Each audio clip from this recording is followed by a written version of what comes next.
good place now. You are listening to Perspectives with Ashley Burgess. Welcome back live to Live Your True Life Perspectives, and I'm your host, Ashley Burgess. On today's show, I'm talking about relationships. I'm talking about the difference between a healthy relationship and an unhealthy relationship. I find more often than not when working with clients, they don't realize the unhealthy attributes of a relationship. Definitely some of them are glaringly obvious. The red flags are flying. However, some of them aren't so obvious. Some of them go under the radar. Some of them are almost undetectable because of what? Because of past experiences, because of past unhealthy relationships, because of historical reference. We get ourselves into relationships based on all of these things. We're used to something. It's commonplace, right? It's something that we've dealt with our entire life. Many of us don't realize that we're just in a cycle, a pattern, you might say, that's keeping us consistently stuck in what we would consider a toxic pattern. And the reason why it's a pattern or a cycle is because we've been living this way for a very long time, since the beginning of this lifetime. And we most of the time, because of that, we don't realize the pattern because it's so ingrained, it's so entrenched in our lives, it's sewn into the very fabric of our being, right? It is. And when it's sewn into the fabric of your being, do you realize that it's not a really healthy attribute? I think sometimes we realize when things aren't healthy and we can see it, but yet we don't know how to change it. Or maybe we don't realize it's unhealthy. We just know that it's irritating, or it's overwhelming, or it's something we don't love to deal with, but it's something that we have to deal with. It's something that we're saddled up with. And so on this show today, I really want to expose the differences between a healthy and a non-healthy relationship. A lot of us call an unhealthy relationship a toxic relationship. I want to talk about that. I want to reveal some aspects. I want to also later on in the hour offer you some solutions, because this show is about solutions. It's not only about issues, dealing with issues, but it's also about overcoming, okay? Overcoming and being able to move on in our life, not running away, not leaving the scene without learning, but it's about learning and growing and deciding what we need to do for the best of all concerned. Later on in the hour, Copper Dallas and Dr. Ed Cara join us in studio, and they'll be actually talking about healthcare, wellness, and how Copper was able to rehabilitate very quickly after a major surgery, and how she did that, and how you can do that if you need to as well. And even if you're not going through a surgery, how to recover and how to stay at your optimal health. Later on in the hour, Reggie Harvey. Reggie Harvey joins us to talk about codependency versus actually working together, the differences there, and how in a healthy relationship we're working together instead of being codependent, and what a healthy relationship looks like. Okay, so let's talk about this. You know, when we look at the differences, right? When we look at the differences between a healthy and an unhealthy relationship, the first thing that I think about is these toxic patterns. These patterns in our life. And I know that many of you listening feel as though you might be living in a pattern yourself. You've been in consistent relationships that have the consistently similar problems, similar issues. You find yourself feeling the same way consistently in different relationships. And you feel as though a lot of things haven't changed. And a lot of us we sacrifice. We sacrifice. We say, you know what, this is the best it's going to get. You know, I've dealt with this over and over again. I don't know what to do. You know, some of us, we get out of a relationship, we get into another relationship, we get out of a relationship, we get into another relationship, and the problems were very similar. And because the other individual in the relationship was more unhealthy than we are, it seemed like they happened to be the sole problem. They had the sole proprietorship on problems. But in reality, I find that more often than not, in a toxic relationship, we don't recognize the mirrors. And what I mean by the mirrors is when we're in a relationship and it's toxic and we see the issues in our spouse, significant other, girlfriend, boyfriend, we look at them, and a lot of times their issues are so grandiose, they're so large, they're so overwhelming in nature, that it looks to us like we don't have any problems. Okay, like we're not dealing with anything. And so, they might be having an issue where they have something that's larger than life. They might be doing drugs or addiction or, perhaps avoidance on a major level. And so we see that, and it seems almost like a funhouse mirror, when in reality, part of our reality, right, kind of mirrors that maybe in a smaller way, but it's still just as sincere and just as real. And a lot of times we don't recognize that. One of the things that I found in past relationships was that, everybody that I seemed to date, I really cared about them, but they didn't really care that much about themselves. They didn't have that self-love or self-acceptance. And some of them boasted and bragged a lot, and made themselves bigger than life. Obviously a narcissistic trait. However, it's based on the fear. It's based on that internal fear. It's based on not feeling good enough. And so I would see that, and it was glaringly obvious to me, and it would get on my nerves. But in reality, I was dealing with the same thing. I just wasn't showing those types of narcissistic symptoms. I didn't have a lot of self-care, self-awareness. One of the things that I didn't really realize is that I needed to find my own self-worth. And so when I saw them acting out very narcissistically and that type of thing, it would irritate me, rub me the wrong way. But when you get to the bottom of that whole reason for doing that, it's because of a low self-worth, a low self-value, right? You pump yourself up so that you feel better about yourself or you're better than other people. And I had the same thing. I just didn't do it that way. And I think a lot of times we're in these relationships with folks, who are dealing with situations. And, the concept is that we see them and we see them so out of sorts, but in reality, it's kind of a vision and a perspective of what we're dealing with. And so let's talk about those old patterns. Okay, let's talk about those old school ways.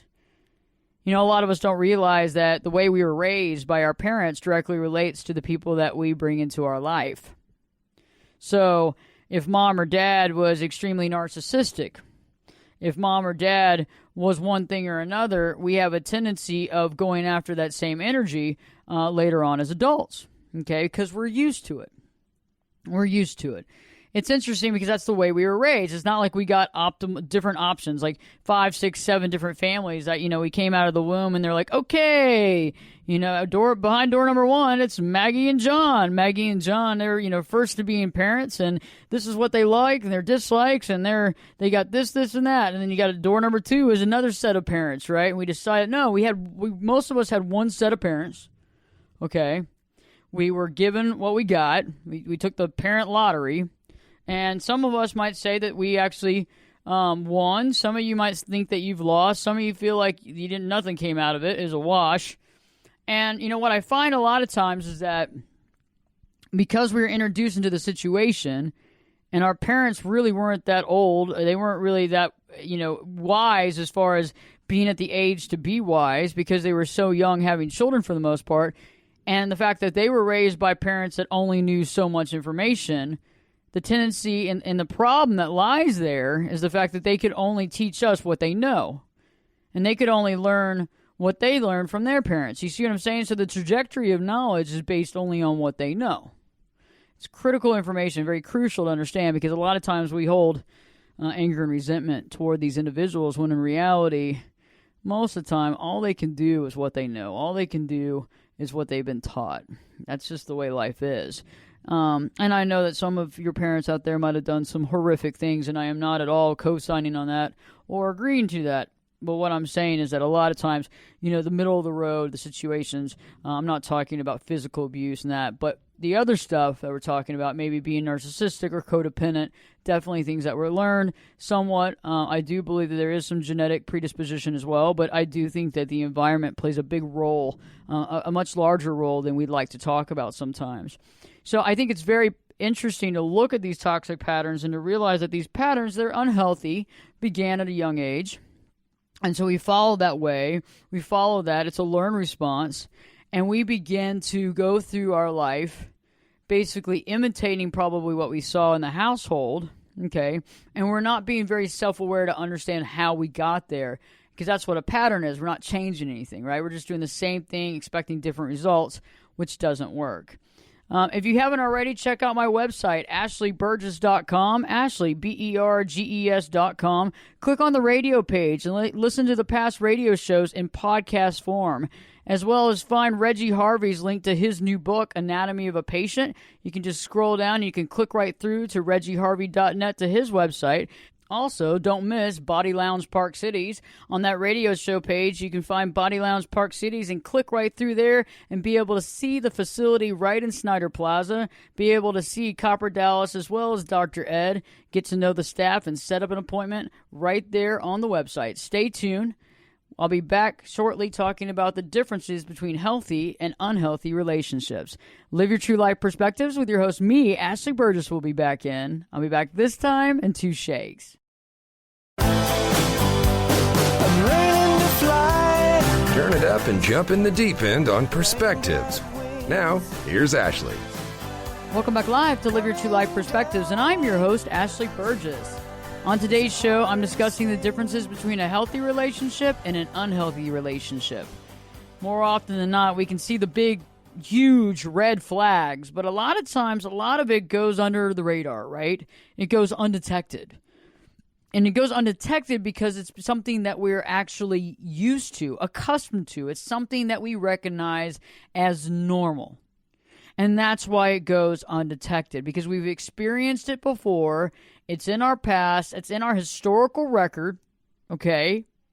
And so we process that as normal, something we've come across before. It's a normal thing, and those are what we consider patterns, and those patterns we consider toxic.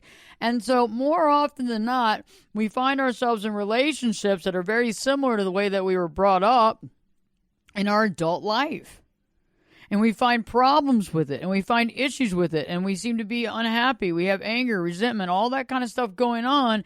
But the reality of the situation is that we haven't really taken a full account of who we are and how to understand that, and taken a full account of the stuff that we've dealt with in our life beginning as a child to understand why we are where we are today. You know, that's really interesting stuff about life coaching and therapy, is that, you know, you can really get into these nuances of things quite quickly when working with the right person to really help you find why, you know, you're dealing with the situation, and to go back to the beginning of the exposure and understand how that all kind of came together and coagulated. Very powerful stuff to understand how upbringing directly relates to our current lifestyle as an adult.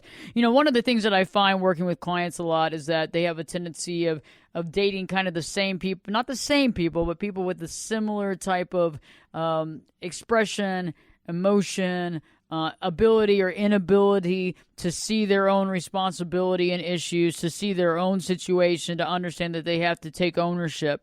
You know, I find it interesting because when we go back to the parent dynamic, either mom or dad wasn't able to take responsibility for their actions. More often than not, I work with clients who are dealing with relationships that are very controlling. They feel as though they're being controlled, and sometimes they don't even know they're being controlled or manipulated because it's happened their whole life as children.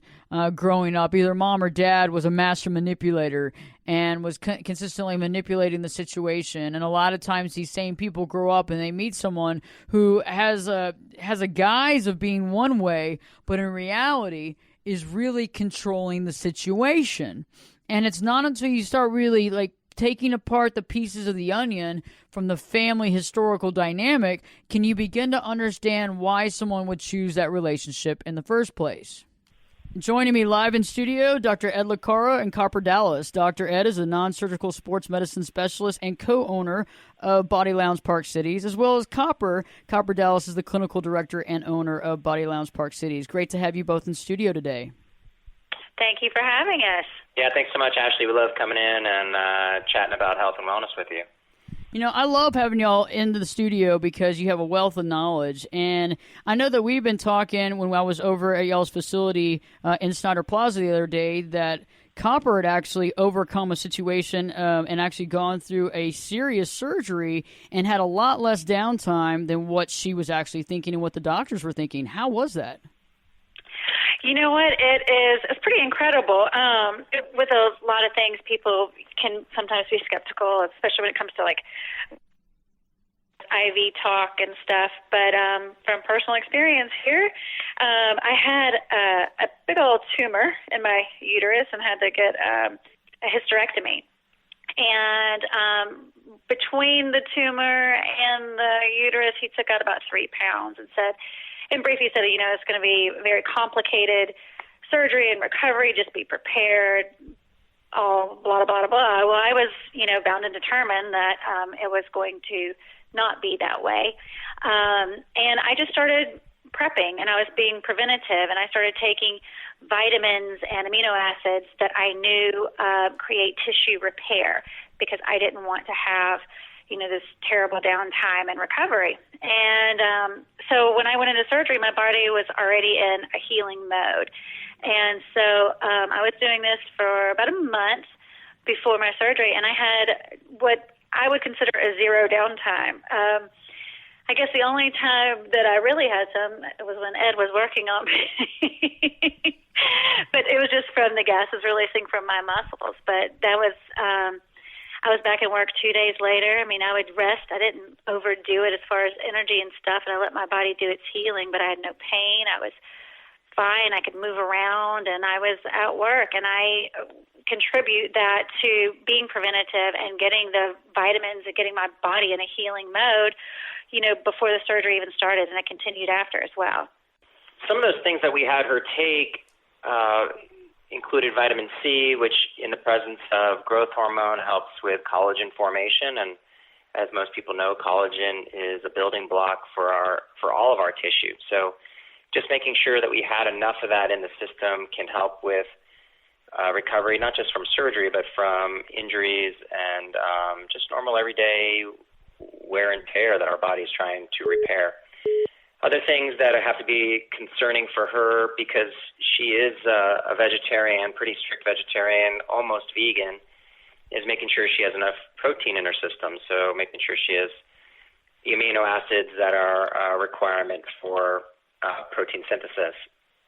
Glutathione is an antioxidant that is the most powerful antioxidant in the body, and it's made in our liver, but as we get older, we start to generate less and less of it. So making sure that she had plenty of that in her system. Other amino acids like taurine, like glycine, zinc, all these things help, whether it's recovery from surgery or if I train really hard or if I'm competing for a marathon or I CrossFit. All these things kind of break down our body. A lot of people like these after travel because traveling, we're sleeping in different places and we're not sleeping as well in different beds. And so that wear and tear from travel can also play a role. So we just want to try to provide the body with as much as it can so it can heal itself. That makes sense. So, if somebody's interested in this information and interested in maybe getting started or trying IV therapy, where do they find y'all? Well, we're located in University Park at Body Lounge Park Cities, and we can come in, we can do a consult, we can do blood work to figure out if there's deficiencies, we can look at any of their symptoms, but we are right here, and they can meet with our MD, Dr. Catherine Thornton, or with Dr. Ed himself and come up with a plan. We're right here in University Park. Awesome. Well, I look forward to having y'all back on next week because you have such a wealth of knowledge, and I think we can all learn something about our body because some of us, we don't know, and it's information that we so much need. Check out their website at bodyloungeparkcities.com, bodyloungeparkcities.com, and Dr. Ed LaCara and Copper Dallas will be with us live next week. I was talking earlier about those toxic patterns and how our relationships and toxic patterns and how that is directly related to our old ways, to our upbringing. And one of the other things that's directly related is that codependency. We get codependent relationships, and a lot of times that codependency began when we were children, okay? And we saw the dynamic between our mother and father. We saw the dynamic between ourselves and our parents. And it wasn't like we were cooperating and working together. It was actually we were more codependent. And we were codependent because we were wanting their acceptance. We were wanting their approval. Right? We wanted their approval. And because we were young, and most people do this even to this day, look outside of themselves for answers. They look outside of themselves for acceptance. They look outside of themselves for love. And that's why we have all these misnomers nowadays, is that it takes two halves to make a whole. It's like, what the heck is that about? You want two half people coming together? That sounds horrific. I mean, who would want that? I mean, if I'm going to hang out with somebody, I want them to be a whole person, okay? That's just the way it is.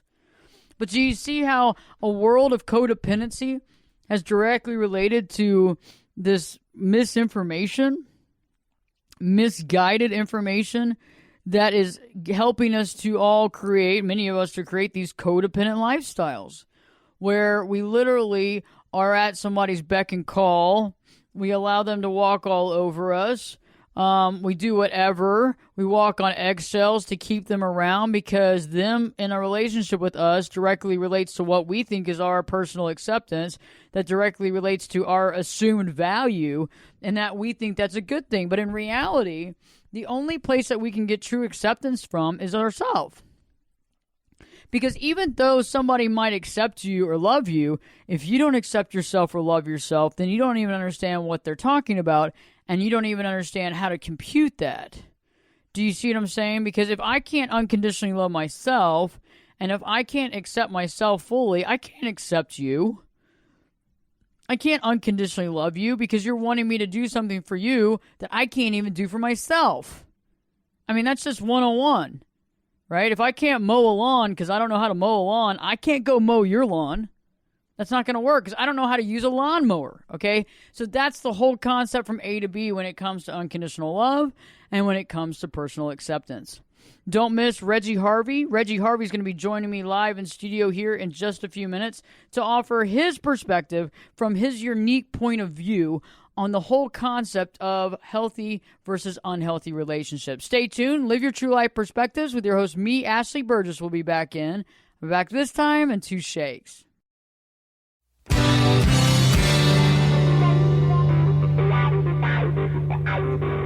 This is Jake Busey, and you're listening to Perspectives with Ashley Burgess. Welcome back live to Live Your True Life Perspectives, and I'm your host, Ashley Burgess. On today's show, we've been discussing codependence and the difference between codependence and working together, and how oftentimes we kind of see these as the same, and they're quite different. Because there's a big difference between a healthy friendship or a healthy relationship and one that's not healthy. And a lot of times we don't really understand the differences there. But there's definitely a difference. And it's interesting when I look at couples, when I meet various couples and they talk about how it took two of them to make a whole person and all that kind of stuff. And that stuff just is glaringly obvious of codependence. We want two whole people to make two whole people in a relationship. It's just like friendships. You got to have two people in a friendship to make up a friendship. And we realize a lot of times after the fact when we are being codependent because if the person leaves or if there's some sort of dissension, there's a bit of anger, but there's also sadness and loneliness. And then that loneliness and desire to jump back into that cycle is based on the idea of codependence. Joining me live in studio today, Reggie Harvey. Reggie Harvey is the author of Anatomy of a Patient. He's also the survivor of a near-death illness, and he's a good friend of mine. Reggie, how are you doing today? Hey, Ashley, I'm doing well. Thank you. I want to hear your perspective on this because I know you have an amazing, very unique perspective because there is a huge difference between, having a healthy relationship, whether it's friend or, or more than that relationship, and also the difference between actually working together to create something versus being codependent in the process. What's your perspective and take on that, Reggie? Well, when I was writing my book, Anatomy of a Patient, we divided it into 2 parts. Part 1 dealt with my relationship with family members and key people that were in my life since I was maybe 4 or 5 years old. And then the other part of the book dealt with my fight to survive renal failure. But when I was reviewing my relationships with family members and key people in my life, I realized that a lot of the people in my life were 60, 70 years old when I was 3, 4, and 5 years old. I didn't actually start to interact with people my own age until I went to kindergarten, and I thought they were kind of strange. The reason I bring this up, Ashley, is that I think that gave me a unique foundation because the older people who were my playmates treated me like I was a peer. Age didn't make a difference. They didn't center their stories about themselves. They explained the world to me. They explained where I fit into the world. They put my questions first, my inquisitiveness or my interest in things. And so to fast forward to this topic we're dealing with right now, I think a lot of the constructs for a healthy friendship is that you are secure enough in who you are as an individual, as a whole person, not needing validation or verification by anybody, that you can actually put others' interests ahead of yours. Or not so much ahead of yours, but you don't need to be the center of attention. That promotes you just reaching out to someone and saying, "Hey, how you doing today?" And you really mean, "How are you doing?" If there's something not quite right, I want to know because I want to help you, or I'm available to listen. If you don't have that security to put others' interests ahead of your own, then it becomes an unhealthy competition, or I'm trying to find out my life is screwed up worse than your life, so you should pay attention to me, or whatever you were trying to accomplish, it wasn't important, all that important. Let's talk about me in a sort of passive-aggressive way. It's just all screwed up. And I always had trouble dealing with what do you want to call it,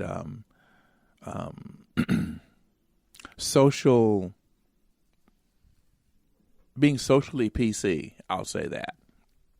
Especially when I was in high school and middle school. I didn't understand the games people played. I didn't understand doublespeak.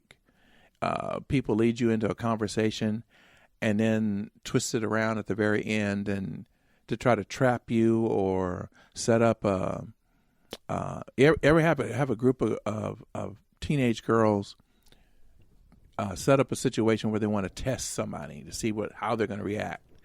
Or one of them is interested in a boy, and so they collaborate together to set up a false scenario and to see what he's going to do. And I encountered some people like that when I was between high school and college, and they erred and asked my opinion about what they were doing, and I said, I think you're nuts, because no matter what this individual you're targeting says or does or doesn't do, you're not going to get the information you really want because the situation you set up isn't real. So what good is it going to do? Why are you going to put this person through this? And why are you going to risk the trust factor? So I just people do all these crazy things that they don't have to do. It's almost becoming rare that you see a healthy friendship. People genuinely interested in the well-being of somebody else. People willing to celebrate the accomplishments of someone and really be happy for them, especially in relationships. As you were saying, the people talking about becoming one.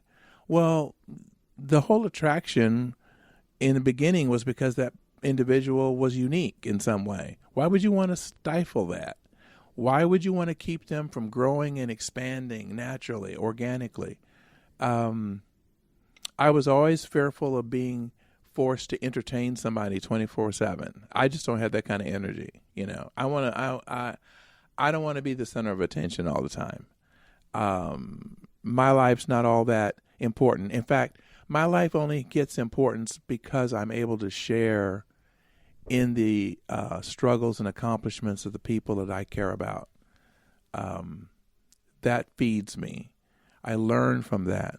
And that I can actually provide comfort by listening to someone or being there for someone. You have that friend that you don't even need to talk to. You just need to see him every now and then, see him walk through the room, and then their life is, they're on the planet, so everything's good. I love that. I totally agree with you on that one. Reggie, I think that's so inspiring. I love the fact that, you champion your friends, and I do agree that there's such an importance for having healthy relationships. If folks were wanting to find out more information about you, how could they find you? Well, I have a new website, reggieharvey.net, ReggieHarvey.net. It's changing all the time. There you can find out a little bit more about me. You can find out more about my struggle with renal failure and my triumph over it. You can also find links to Amazon.com where you can purchase the book, Anatomy of a Patient, and that was a medical memoir that I wrote about my journey and learning about the disease and learning about treatment and how I could inspire the medical teams to take care of me. And then there's a new blog section. Well, it's becoming a blog section, but it's actually where you can go and audit some of the previous conversations we've had about all these fantastic topics. I appreciate Reggie's perspective, especially about the concept of competition. You know, that's one of the big keys to a toxic relationship is when you get competitive, whether it's with a friend or a loved one, significant other. You know, competition in a marriage is something that doesn't work. When we compete on how much money we make, or we compete on how successful we are, we compete, it breaks down each other at the core. And this leads to dissension. You know, competition versus cooperation. And I haven't seen many relationships be able to take on competition and live to tell the tale. It just doesn't happen. That's not what a relationship is based on. A relationship is based on mutual respect. It's based on working together. It's based on creating things together. It's about relishing in other people's successes. It's about promoting them as well, and vice versa. You know, you can really see a one-sided relationship, friendship, love dynamic, and I use the love dynamic very loosely, but you can see that when it's almost divisive. It's dividing. There's issues behind that. You also see it when people don't feel like they can be themselves or speak honestly about where they stand. You know, one of the biggest things with dealing with a codependent relationship is the inability to speak one's mind and fear, you know, of the other person not being happy, and fear of the other person making decisions, and fear of the other person, you know, arguing or fighting or having some sort of dissension. And we all have our own ideas. We all have our own values and our belief system, and we got to stand true to that. And that's what we call boundaries, right? That's what boundaries are, being honest with ourselves, knowing where we stand and what we stand for, and that's some powerful stuff. That's powerful stuff, and we got to stick with that in order to really be able to be self-aware and to understand what makes us tick. If you haven't already, go to my YouTube channel. Just Google YouTube, put in Ashley Burgess, Berges, new video content up every week on relationships, healthy relationships, toxic relationships, and the list goes on. Stay tuned. Live Your True Life Perspectives with your host, me, Ashley Burgess, will be back in. I'll be back this time in 2 shakes. You could be my luck. Get in here. You're listening to Perspectives with Ashley Burgess. Welcome back live to Live Your True Life Perspectives, and I'm your host, Ashley Burgess. On today's show, we're talking about the difference between healthy relationships, unhealthy relationships, the toxic patterns, being self-aware, codependency versus working together and cooperation. And right now, I want to give you some solutions and understanding of how to walk past these toxic patterns, you know, and really understand what's going on. And the first way that we can be aware of and to move past toxic patterns in our life is to be aware. We have to be mindfully aware of the choices we make. We can't just be mindless, walking through things, thinking everything's going to fall together. We have to be aware of why we make choices. We have to be aware of what the past has generated in our life to create this trajectory. Okay, this is about learning. This is knowledge. This is personal knowledge of self. This is something that I rarely see many people do, which is so wild. Because it's like, living in the United States and never taking a U.S. history class in your entire life, okay? Don't know what the states are, have no idea where we are in the globe, really know nothing about how the U.S. became anything, don't know anything about the Constitution. It's the same thing, but it's about us. You see what I'm saying? It's the same exact thing, but it's about us. And that's the key. Is that we don't know why we make choices. We don't understand our reasoning. We don't understand any of that. We just don't. And we don't even think about looking into that. We don't think about looking at historical record. We don't think about trying to understand that. Instead, we push it under the rug. Instead, we try to learn about everybody else. Instead, we try to go date and learn about somebody and stay on the phone with them for 20 hours and talk about our whole lives. But we never do that with ourselves. It's something we don't do. You know, it's like having a car and never, ever, ever reading the owner's manual. Ever. Ever, ever, ever, ever, ever. And that's the same thing we do in our life every single day. We have a problem, but we have no idea where it came from. We have an issue in our life. We don't understand why this is happening. We feel disgruntled in life, and we don't know where this is coming from. We have anger and resentment, and we don't understand why it's there, okay? These are the things that I'm talking about. These are the things. And that's what we have to realize, and that's why we have to be aware of our choices to understand, okay, I made this choice. Why did I make this choice?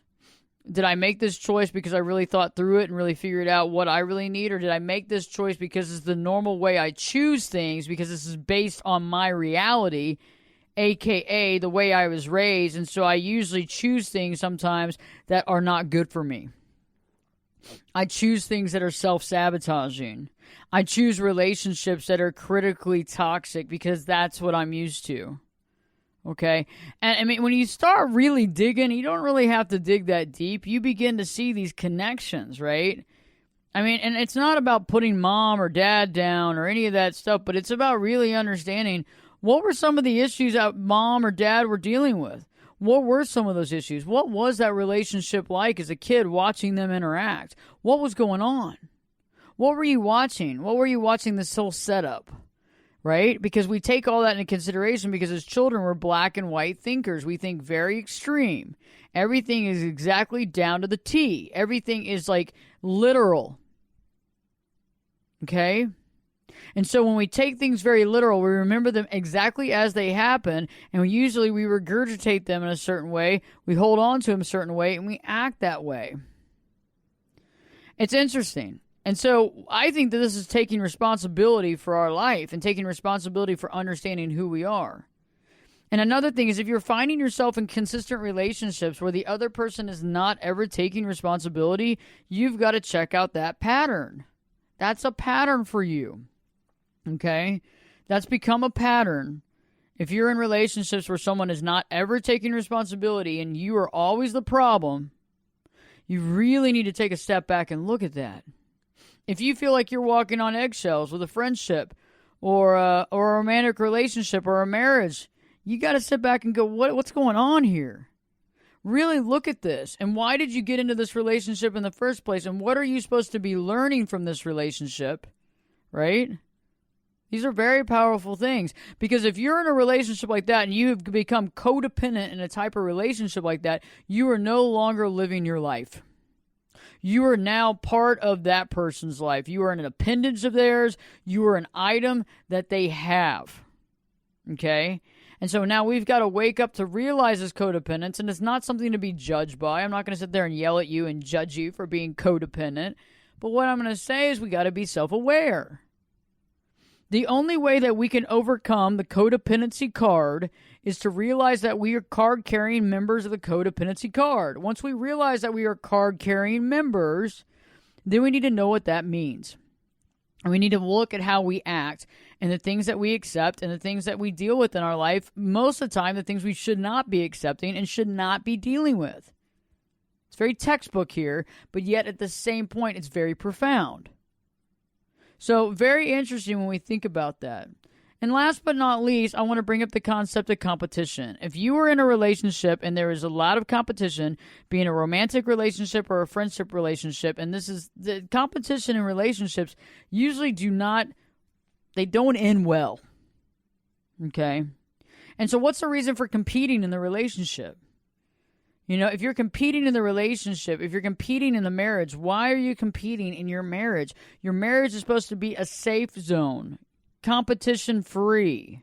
I mean, unless you're running the three-legged race at the fair to gain money for your favorite charity, competition should be out in a marriage.